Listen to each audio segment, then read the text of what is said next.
It's okay, you can do it. You can do it, my baby. Go inside. Good job.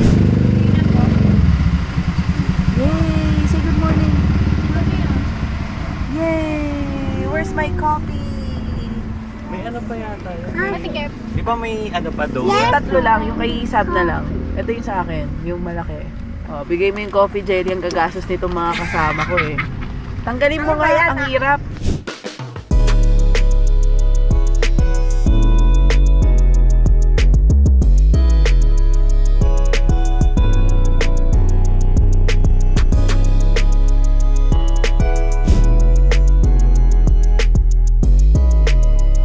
Lexi, come! Come! Ito na, punta tayo sa apartment. So, nandito lang siya sa tapat ng bahay ng parents ko. Yung baba, may nagre-rent na. Ginawa nilang spa. Huh? Hello! Pasilip lang po ah. Hello po. Hello! Ito yung owner. Oh, ang ganda-ganda. Bagets na bagets pa. Hello po! Hello! Ang pretty mo naman, artistahin. Anong service? Ah, ito yung mga staff mo? Ilan tao mo dito? Apat po Apat. sila pa lang. Pwede ko tingnan yung loob. Ay, hindi ba po Ay, wag to. yan? Ah, sige. Hello! Tapos CR. Common CR. Hindi. Hindi naman. Sa kanila yan. Sa inyo lang. Ay, wow! Dito ang dapat pag sa atin. Ah, ito yung paakyat. Oo. Sige, akyat muna kami. Thank you po. Balik ako mamaya. Ay! So, di ba, natapos siya nang hindi ko siya nakita ng ginagawa. Sila Papa ang nag-asikaso. So, may daan dito sa gilid din papasok. Tapos may daan din sila. Hindi ito yung nagdaanan ng mga... So, nilalak to. Nakalak lagi yan. Oo, nakalak lagi. Kaya binuksan niya kasi dumaan dyan sila dumaan. Nakalak din to. Lagi. Oo. Ang meron lang susi niyan, yung mga Oo, lahat nagre-rent. sila. Ay, ang ganda nung, ano, ang laki nung, ano ah. Yan ang... Maganda yung yari ng, ano. Banda, di ba? Oo. Mamaya tayo sa second floor kasi... So, may nangungupahan na kasi sa second floor, kaya hindi namin papuntahan. Pero sige daw, buksan daw, sabi ni Papa. Ayan o, may nagre-rent na. Dalawang kwarto bawat floor. Ito, may nagre-rent na dito. Tignan lang natin yung itsura kasi ngayon ko lang siya makikita. Ayan. Ay, ang ganda nga pag mayroong. Ano tawag dyan pa? So, ito lang yung room na may ganyan o pati yung kabila? Isa na lang ang wala, pati yung... Pinalagyan mo na lahat? Kaloka ka. Sisingilin kita ako, kami siya. Ayan, may nakatira na po dito. So, medyo malaki naman pala pa. So, dalawa yung bed. Bakit dinalawa pa Dinagyan nila? nila ng dalawang bed, pero dalawa lang sila mag-asawa rito. Ah, okay. Diyan sa kabila mag-asawa rin. Ito yung CR. Maliit lang siya. Wala pa lang shower yung mga CR. Wala, Sila na magkakabit kung gusto nila. May kabitan na. Oo. Okay. Siya nakagap- Tapos lahat ng CR, ito yung pinto. Oo. Kayo na namili niyan. Oo. Tapos naka-tiles na rin yung mga kitchen. Ayan. Maayos siya, guys. Sina Papa ang tumutok dito. And then ito, yan. Pina-add na lang namin sa contractor yan. Tapos, pag sumilip ka dun sa labas, pwede ba ako sumilip? Yan, makikita nyo naman yung kalsada. May veranda lahat ng kwarto, no? Meron ba? Lahat, Lahat meron. Ayan, ayun yung bahay naman namin, yung gray. Bahay nila Mama. Okay, next. Tingnan natin yung ibang rooms. Nasa second floor tayo ngayon. Nasa Baguio daw po yung may-ari. Sorry at na-invade namin ang inyong kwarto. Labas na tayo. Tapos, ito yung isang room. Kasi nga sabi ko sa inyo, sa isang floor, merong dalawang room. Ayan. Aircon. Ito yan. Kompleto, may lagayan daw ng aircon, ganun. Malaki yung daan, ano? Yan talaga pinalaki ako. Hindi gaya dun sa apartment yung isa. Ito, nandito na tayo sa third floor. Ilang floor ba to? 4. 4 pala. Ayan, mas makikita natin yung itsura. Ang ganda! Bakit pinababago yung hagdan? Meron daw kaya tan eh. Makikita mo yung mga... Saan ipapalagay? Hindi naman mahirap.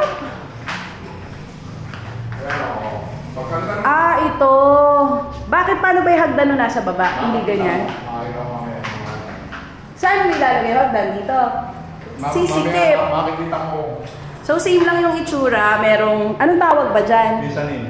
May mezzanine, para mas lumuwag, may lagayan na ng aircon. Tapos CR, same din.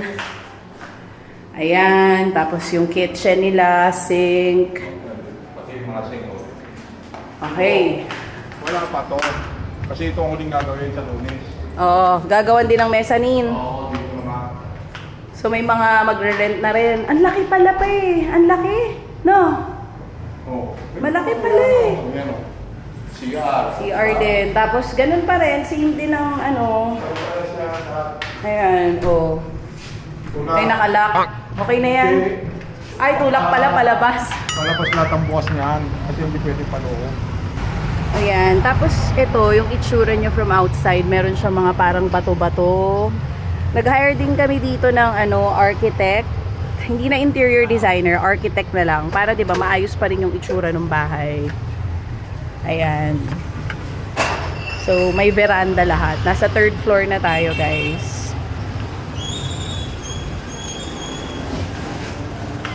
Okay.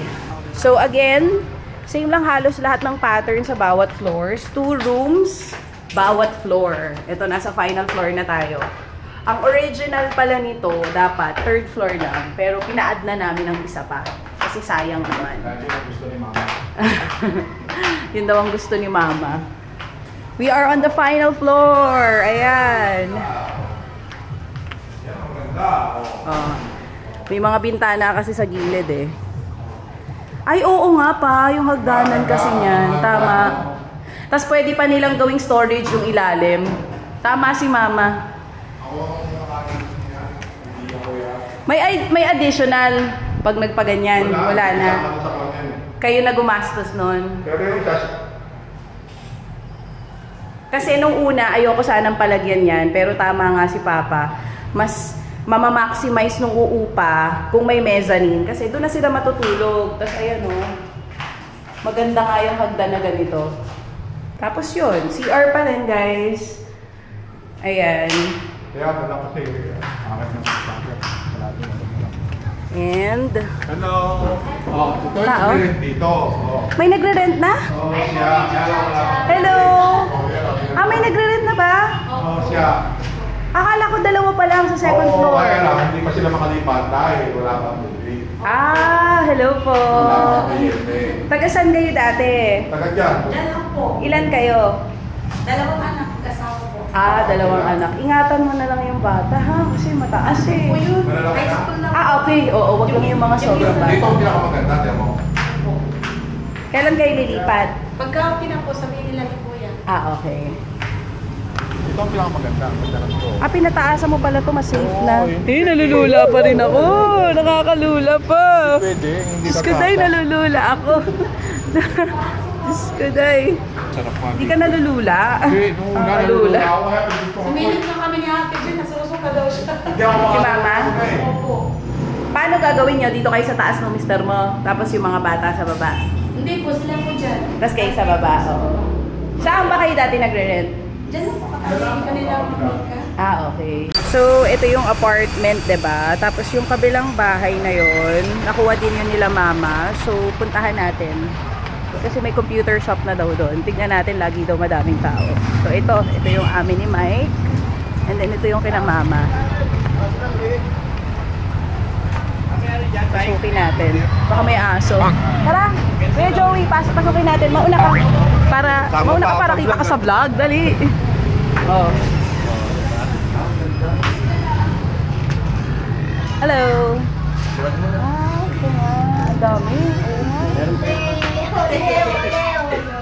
Hello! Pwede namin tingnan ito.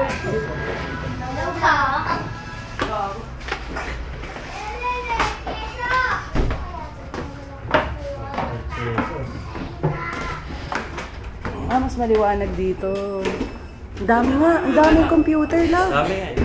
Saka yung ganda. Daming computer. Namiss mo computer shop mo? Oo. Tara. Support natin yung nagre-rent sa atin, magpapagawa tayo sa kanila. Dapat ganun yon. Oh, ayan oh. Slide to open, ganyan. May gagawa na, if ever. Meron na? Ah, sige. Dito na lang ako para hindi kita. Diyan ka na lang. Ito yung may-ari oh. Ganda oh, artistahin. Ganda, di ba, bata pa? Oh, madam, pakak. Ayan na siya oh. Ito pa isang madam oh. Wala pa nga si father eh. Gusto mo ba ng food spa? Oh, ganun ba yun? Ay, there's my baby! Oh, what happened? Why are you wearing that? Where's your dress? Come here, come! Come here, my baby! Nasa mo? Okay lang, hayaan mo para mag-enjoy siya. Pakilala mo Hello! sa baby. Lexi, you have a playmate right over there. There, oh! Oh, say hi! Say hi! Kasama mo sila? Ito na pamilya Amante, kumpleto na naman sila. Ayan na sila, oh. Sila pinakamadami. Hi, Tali! Come here! Come, bless, bless, bless. Hey, so pretty. Go to Ate Lexi, right over there. Oh. Bakit ka mag-bless sa akin? Kay Mike na lang. Dami ah. Di pa Pasko ah. Ba't nandito na kayo? Kinahayag ni Kristo ang dakilang karangalan ng paggawa noong siya ay magkatawang tao bilang anak ng isang manggagawa si San Jose na karpintero. And dayal tashi.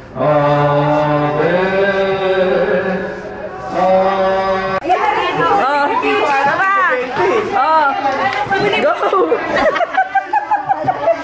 Kayo kalokohan. Si Tita Lisel, unbothered. Bala kayo dyan. Bala kayo si Tita Lisel, bala kayo dyan. Kaya mani, may paperlas na sila. May paperlas na sila. Saan ba punta mo, girl? Para ka mag-BBGC. Ang yayamanin mo naman dyan sa outfit na yan. Ganda ng katawan mo naman, Kas. Uy, maagang pamasko yan. Grabe naman. Dagdagan mo pa. Oh. Ay, grabe, oh. Ay, Jomar. Uy, yung isang tita. Uy, nagsiselos. Ay, Sina. Uy, nagsiselos yung isang tita. Oh, isa pa. Oh. Kiss mo ulit. Oh, There you go, guys! Nakita nyo na ang mga kaganapan sa blessing ng aming apartment dyan po sa Maynila. At simple lang naman yung naging blessing. Actually, ang naghanda ay ang nanay ko. Tapos yung mga bisita namin ay yung mga kamag-anak lang din namin na halos doon lang din nakatira sa area. So, background lang lang po, yung construction ng apartment namin started mga 1 year and 6 months ago. Hindi ko na maalala kung kailan yung exact na start niya, pero halos inabot natin siya ng 1 year and 6 months bago ma-turn over. Nagkaroon na ng mga slight problem, diba, sa dulo, pero ayun nga, diba, natapos pa rin naman siya ng maayos at sa guide at pagtutok ng mga magulang ko, lalo na ng tatay ko sa project na yan, naging sobrang ganda nung kinalabasan. So, 50 square meters po yung laki ng lote. Nung una, sinanla lang actually yung lote na yon, yung property na yon sa parents ko. Tapos nung hindi na matubos nung nagsanla, binibenta na kina mama, inalok sa akin ng nanay ko. Kasi dapat yung nanay at tatay ko pa rin ang kukuha noon. Pero inalok nila sa aming mag-asawa, pinag-usapan namin, may extra budget ba? Ayun, kinuha na namin siya. Hanggang sa nag-decide nga kami na paggawan siya ng apartment. Kasi, yung parents ko, yun talaga yung kanilang business dyan sa, kung sa kami lumaki, sa Tondo, yun ang kanilang business. Nagpaparenta sila ng mga apartments dyan. Hindi rin kalakihan, halos ganun lang din kalaki. Ito yung pangalawa namin ng asawa ko. Kasi yung una namin is na nakapwesto naman sa market area, dun din. Nasa kabilang kanto lang. So, ang nangungupahan doon is isang tao lang na meron siyang mga tinitinda mga gulay-gulay tapos inupahan niya na yung buong building. Pero yun yata is parang 3 floors lang. plano rin namin na ipa-upgrade yun or ipagawa yun, di ba? Para naman mas umayos para dun sa magre-renta. Kasi nung time na pinagawa namin yun, hindi pa masyadong kabunggahan ang laman ng ating bank account. Kaya di natin siya napaganda ng todo, kagaya nitong bago naming apartment building. So, ayun nga, as I've said kanina, 50 square meters yung laki ng lote. Dahil 4-story siya, umabot din ng 200 square meters yung floor area. So, merong sa first floor, yun nga, merong nangungupahan na nail spa. Tapos sa second floor, 2 room, nakita nyo naman na yun. Bawat floors, meron 2 pinto. So, di ba? In total, ang pwede nating paupahan doon is 7 na space na pwede nating parentahan. Na konti na lang po ang available kasi halos lahat meron na po talagang parang nag-down payment at meron ng kumausap sa nanay ko na sila yung gustong mag-rent. Pagdating sa mga usap-usapan na yun, nanay ko na yung bahala doon kasi nga masanay sila pagdating sa mga bagay na yan. But anyway, yung construction, kung magkano yung inabot, originally, dapat 3 floors lang talaga yung apartment. Ang unang quotation sa amin nung gagawa is aabot lang ng parang 3.7 or 3.8 million pesos. Pero nag-decide kami na magpaan pa ng isang floor. So, umabot din siya ng around 4.2 to 4.5 million pesos. So, yan yung estimated cost. Diyan siya naglalaro. Hindi na po sinanovco ng kinuha naming contractor sa kadahilan ng napakadaming dahilan. Una, nagpa-quote din naman kami sa kanila. Medyo mataas yung quotation nila. Super layo. Dun sa 3-story na quotation namin na 3.7 lang kinote nung gagawa. Sa kanila parang umabot 3-story pa lang, parang 4.5 na yata, if I'm not mistaken. So, marami din kaming pinabid na mga contractors, pero since nakuha na namin yung feels and ng pagpapagawa dito sa bahay namin, we felt na baka kaya na ang kunin lang namin is foreman, hindi talaga malaking contractor. Kumbaga, nandun naman yung tatay ko para magbantay. So, kumuha kami ng foreman, tapos yung foreman, meron siyang mga tao. And luckily, di ba, natapos naman ng maayos yung bahay. And I believe karamihan dun sa mga nagtitipid, ito rin talaga yung ginagawa. Kasi yung mga contractors din naman, hindi lahat sila, may mga tauhan talaga. Yung ibang contractors, nagsa-subcon lang din sila. So, what we did is humanap nga kami ng foreman na maayos. Maayos din yung mga tao niya para itayo yung apartment namin. At hindi kami masyado nahirapan kasi nasa tapat nga lang siya ng bahay namin. It's a different case kung malayo siya. For example, sa Batangas na area namin pinagawa na hindi matututukan ng parents ko, baka mas ang piliin namin is kumuha ng contractor na talagang maganda na yung, kumbaga maganda na yung reviews, malaking contractor na talaga na maganda yung background, 'di ba? Kasi medyo sugal talaga pag foreman at mga karpintero dahil paano ba?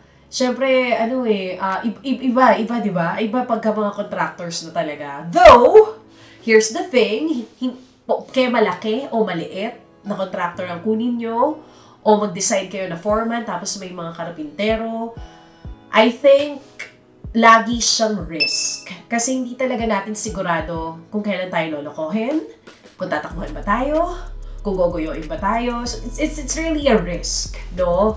Kasi minsan, kung sa ibang bahay na ginawa nila or ibang project na ginawa nila, okay sila, pwedeng pag natapat tayo sa kanila, pwedeng hindi na sila okay. So kahit sino talagang piliin natin, isa siyang malaking sugal. Pero syempre, magbabasa talaga tayo ng reviews, magbabase tayo dun sa mga nagawa nila. So feeling ko kung sa malayo kami magpapagawa, baka talagang malaking contractor yung kunin namin dahil nga hindi matututukan ng parents ko. But since nandiyan ang mga magulang ko, especially my father, my papa, na talagang 24/7 siya yung tumutok dito sa project na to, hindi ako nahirapan, hindi sumakit ulo ko. Kaya nga, nung time na nung blessing, saka ko lang siya napasok. Ganun ako kakalmado kasi alam kong hindi siya pababayaan ng parents ko. So anyway, nag-decide na rin kami na hindi sinovcon. Na hindi sinovcon yung kunin. Sinovcon po kasi yung contractor namin dito sa bahay. Sa dahilan ng nagkaroon kasi ako ng problem sa kanila sa back jobs din. Bukod sa mataas, na nasabi ko kanina, Nagkaroon din kasi ako ng problema sa back jobs dito sa bahay namin. Nasa 1 year pa, yung mga nilareklamo ko sa kanila, hindi agad nila ako nabalikan. Hanggang sa nagpatong-patong na yung back jobs. Kumbaga nasa 1 year pa, di ba kasi after i-turn over yung bahay, meron pang 1 year na warranty na pwede nilang balik-balikan na wala kang gagastusin. So, ang dami kong mga pinapabalik-balikan sana sa kanila. Pero hindi nila agad kami nare-replyan, hindi nila agad kami napupuntahan, kasi siguro ang dami nilang tanggap na projects. So, importante kasi sa akin yung after sales. Mapa-contractor man yan, mapa kahit anong serbisyo man yan, mapa kahit anong produkto man yan, super important sa akin ang after sales. Hindi ako natuwa sa after sales ng Novcon.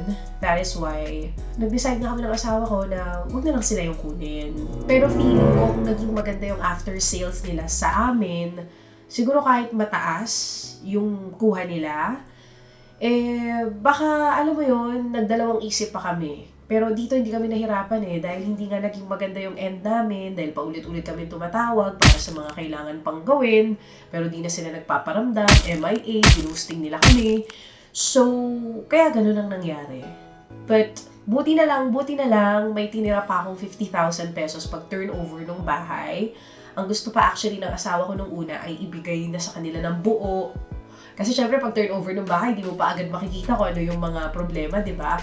So, pag turnover, nag-i-insist yung asawa ko na bigay na. And sila Novcon din, naniningil na nun. Pero di ko binibigay kasi parang feeling ko, what if magkaroon ng problema? Anong habol ko? Diba? At mabuti na lang, ako ang nasunod at hindi ang asawa ko. May natirang 50K, yung mga pinaayos pa namin dito kung anik-anik pa, dun ko na kinuha, dun ko na hinugot. At gumastos pa po ko ng more than 50,000 actually. Oh no! Kumbaga sumobra pa sa 50K yung mga kailangang ayusin dito sa bahay. So, dito natin simulan sa baba. Pagpasok dito sa bahay, dito sa entrance, ito. Ayan. So, diba, ang dungis. Hindi ko alam kung ano nangyari. Parang, ayan pag hinahawakan ko, malambot labo. Ano kaya nangyari dito? Malambot. Tapos yan, medyo, ayan siya. Tapos hanggang dun sa baba, ayan, may something. Hindi naman nababasa yan, so hindi namin alam kung bakit siya ganyan. Diba? Ayan, pag hinawakan mo, ayun, matutuklap yan pag tinodo ko ng hawakan, so huwag na nating hawakan. And then, hanap pa tayo ng mga pumuputok na pintura. Hindi ko alam kung nakikita nyo yan. Basta doon, ayun may something din doon. Tapos, kung maaalala nyo dun sa first house update natin, ito, inayos na nila to. So far, okay naman. Pero yung kabilang side, ayun na, nag-aano-ano ulit siya. Hindi ko alam kung visible siya sa camera. Pero ayun nakikita nyo yun, parang may mga uod sa loob, pero hindi yan uod. Umaangat ulit. Ayan ayan umaangat po ulit yung pintura dito. So, meron din sa bandang baba. Ayan. So, hindi ko na maaalala kung ilang beses nilang inulit pinturahan to, pero I think sa kabilang side meron silang dapat gawin. May hindi okay na ginawa doon, so aayusin na naman to. So, yung aming hagdan, hindi rin masyadong pulido yung pagkaka-camper tooth. Ayan. Pero, ang bilis na babakbak nung, anong tawag doon? Nung varnish. So, yan. Yan na siya. Yan na siya ngayon. Tapos, dito yung concerning din. Ayan. Kita nyo ba yan? Nakikita nyo ba sa camera? Yung mga, ang dami talagang mga kulubot na pintura. Hindi talaga maayos yung naging pagpipintura dito sa bahay namin. Kakaluriki. Ayan pa, kulubot pa more. Yan. Ito, kikita nyo yan? Yan siya mga B. Hanggang dun sa taas meron yan. Hindi ko sure kung visible sa camera. Tapos, even this one. Ayun. Alam nyo, pag sa personal nyo siya nakita, mas tsaka yung itsura niya. Dito sa camera, hindi pa nakikita yung mga maliliit Pero ito yung sa namin, lakaran papunta sa mga kwarto ng bata. Tapos ayan, yung sa office area. Meron din, may pakulubot din. Even ito, Ayan, kulubot-kulubot din yan, B. Ang dami. Hindi talaga maayos yung pagkakapintura. Tapos itong office area ko, ilang beses nang inulit tong part na to. Ilang beses na yan. Makailang beses na nilang inulit, pero may kulubot pa rin, mga mi. Kulubot is real, day. Nakaka-stress. Tignan yung itsura. Diba? Marang mga 3 beses na nila inuulit to, pero ganun pa rin siya. And then, dito meron din. Ayan o. Ayun o. Sige pa. Ayan, inulit na nila to. So far dito na wala na. Doon naman napunta sa taas. So, I guess, kailangan nila ulitin yung buong yan. And then, hindi rin masyadong pulido yung pagkakapintura dito sa baba. Ayan, may mga nakikita kayong kulukulubot. Dito sa kwarto ni Lexi, meron din. Ayun o, nasa ibabaw. Kulubot is everywhere, mga B. Normal ba yarn? Hindi ba dapat hindi? Parang mas maayos pa yung pintura dun sa bahay namin sa Tondo. Tapos, ayan o. And then, tignan nyo naman ito. Oh, ito yung parang same dun sa baba namin. Ayan o. Ayan o, yung pag hinawakan mo, medyo malambot siya. Tapos, ayan, yung mga pakulukulubot din dito. Ito rin. Ayan o. Oh, ang dami. Sobrang dami. Super duper dami. Sa buong bahay yan. Itong wallpaper hanggang ngayon maayos pa rin. Buti na lang yung pina-wallpaper namin. Okay naman. Though, medyo may umangat din dito. Ayan o, nahawakan ko. Medyo umangat siya dyan. Pero, diba, maayos pa rin yung itsura niya. Kulubot pa rin po dito. Tapos yan, natutuklap-tuklap yung mga pintura na. Dito naman sa kwarto ni Sab, di ko sure kung nakikita nyo tong, ayan o, nakaumbok din siya. Yan. And then, ayun, may naninilaw dun sa taas. Wala naman tumutulo dito. So, di ko sure kung bakit may dilaw dyan. Usually, pag may naninilaw dyan, ibig sabihin may tumutulo. So, di ko sure. Baka may tumutulo dun. Check na natin. Safe naman dun. Wala namang tumutulo dun. Punta tayo sa kwarto namin. Nang tumitingin pa ako ng mga kulubot na pintura. Ayan o. Tsaka. Tsaka talaga nito. Oh, ayan o. So, every time aakit ako, imbis ma-relax ako, nasa stress ako. Oh, no! Kasi nga, dyan ang daming kulubot. Kulubot na, anong tawag dito, na pintura dito sa bahay namin. Dito sa kwarto namin. So, dito, so far, sa loob ng aming closet, okay naman siya. Pero, yung pintuan, papasok ng CR, yan, yung gilid, ganito. Oh, ayan yung itsura niya. Kita nyo ba? Hindi ko alam kung ano nangyari. Parang naghihiwalay. Hindi ko sure bakit siya ganyan, mga B. Ayan pa, hanggang dito sa baba. Ayan. And then, itong door na to, ang hirap niya na isara. Hindi ko alam, lumaki ba yung pinto? Tapos, ayun o, nagasgas-gasgas na nga siya dyan. Dahil di na namin siya sinasara. Ayan. Oh. Oh. Hindi ko alam ano nangyari, mga B. So, yan. Nandito ako sa veranda namin. Halos buong bubong ng veranda na nilaw. Ito, ilang beses na rin nila itong pininturahan. Kasi ilang beses may tumutulo dito. Pero ngayon, wala nang tumutulo. Pero naninilaw pa rin siya. Tapos yun, ayan, may mga pakonti-konti pimples. And then, yun, ito, dala na to ng ulan siguro eh. Wala naman na tayo magagawa dyan. Pero yun nga, ayan siya. Dilaw-dilawan portion. But all is well. Pinagpapasa Diyos ko na lang ang panggugos nila sa amin. Kasi kung ikukumpara yung sakit ng ulo namin sa sakit ng ulo ng iba, sa horror stories ng iba, sa ibang contractor, mas matindi pa rin. Kumbaga yung sa amin, minimal na sakit ng ulo lang. Kaya, dead man na lang. Thankful pa rin naman ako kay Novcon kasi hindi kami magkakaroon ng ganitong bahay. Kundi rin naman dahil sa kanila. Kasi nga, sila ang napili nating contractor noon.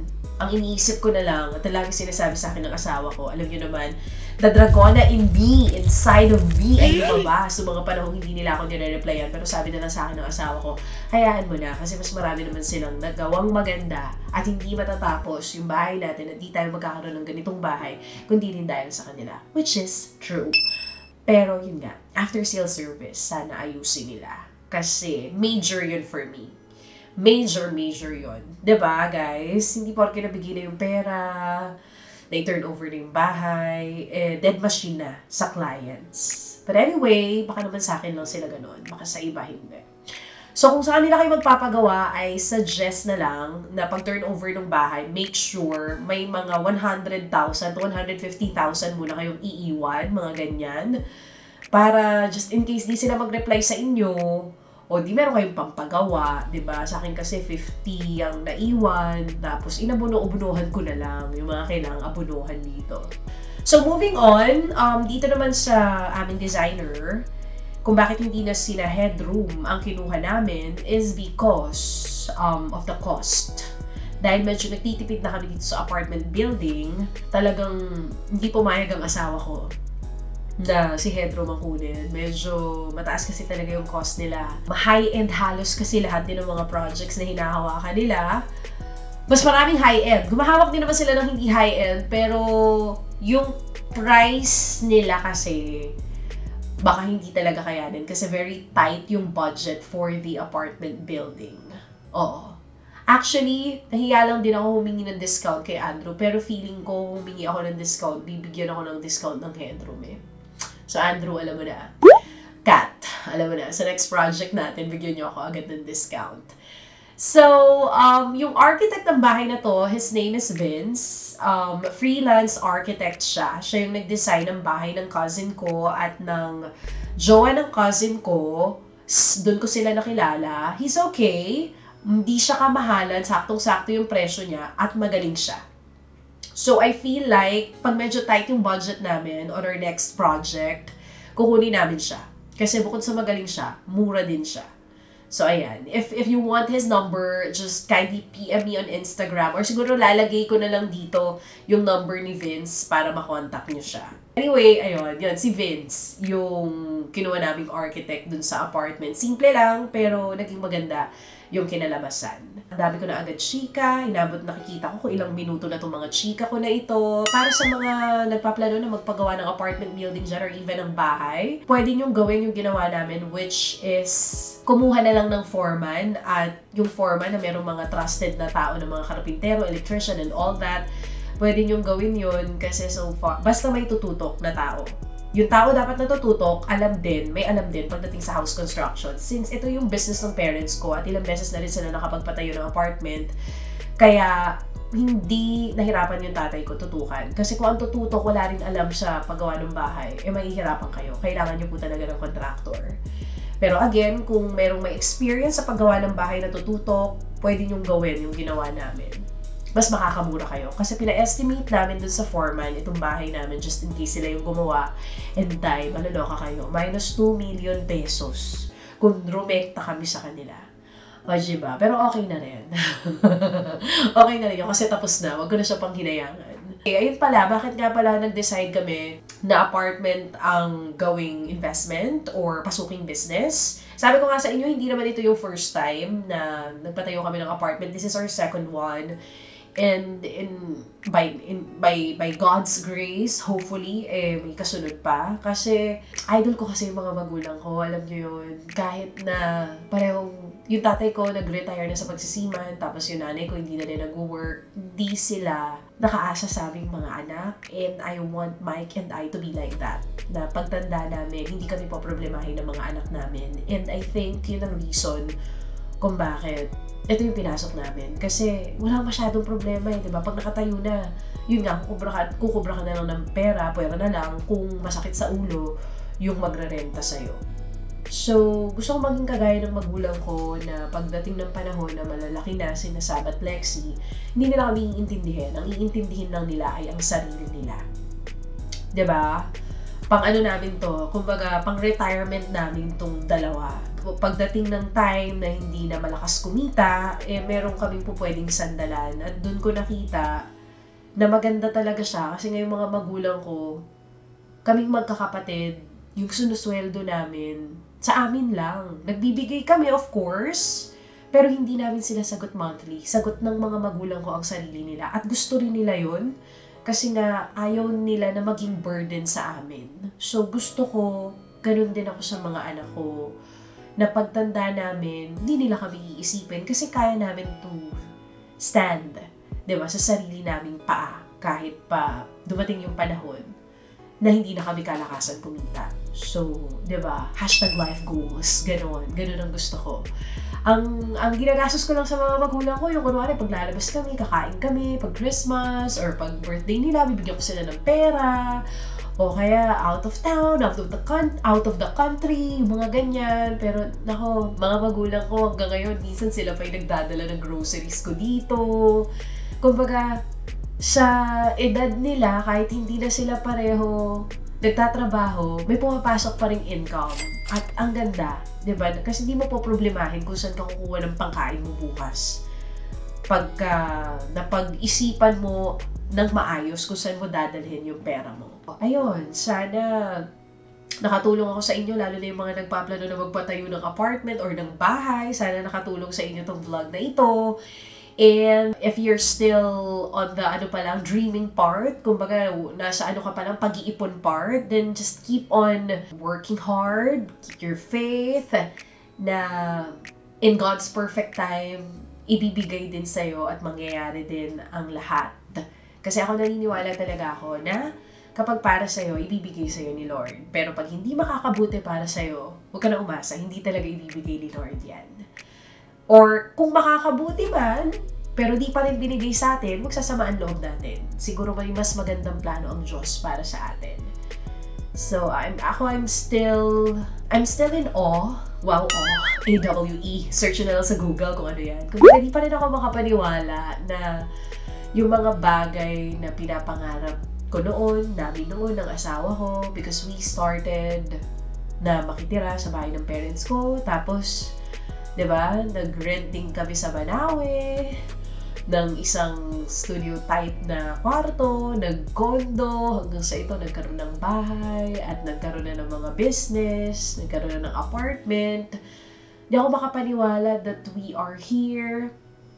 Bait lang talaga ni Lord. Sobrang alam nyo, pagka wala akong ginagawa, tapos napapatitig lang ako dito sa kisame, or napapaisip ako sa mga nangyari sa buhay ko, I just can't help but thank God with everything He has blessed me. Because may mga bagay, di ba, na binibigay sa atin na hindi natin hiningi, pero binigay sa atin.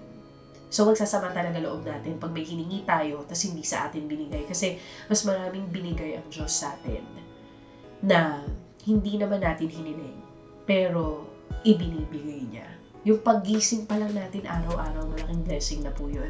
Yung kompleto yung pamilya, yung walang may sakit, malaking blessing po yun. So, yun. Let's see kung saan kami next na pupunta or pupulutin. Pupulutin! Parang pangit ng pupulutin. Parang may natagi o gano'n. I mean, let's just wait and see kung masusundan ba itong apartment building namin. I hope and pray sana. Kasi ito namang mga pinaghihirapan namin is hindi naman para sa sarili namin. Of course, this is for our kids. This is for our family. Hindi naman to para sa aming dalawa lang ni Mike. So, sa ngayon, siguro dahil dalawang magkasunod na paggawa ng bahay, tapos may apartment na masakit din sa ulo, ang gusto na namin mag-asawa ay mag-enjoy, magbakasyon, and hopefully makapag-leave para makapagbakasyon.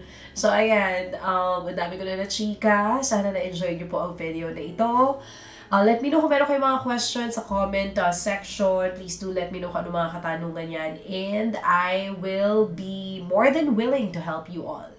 Thank you so much, guys, for watching this video. Until next time, see you on my next vlog. Bye!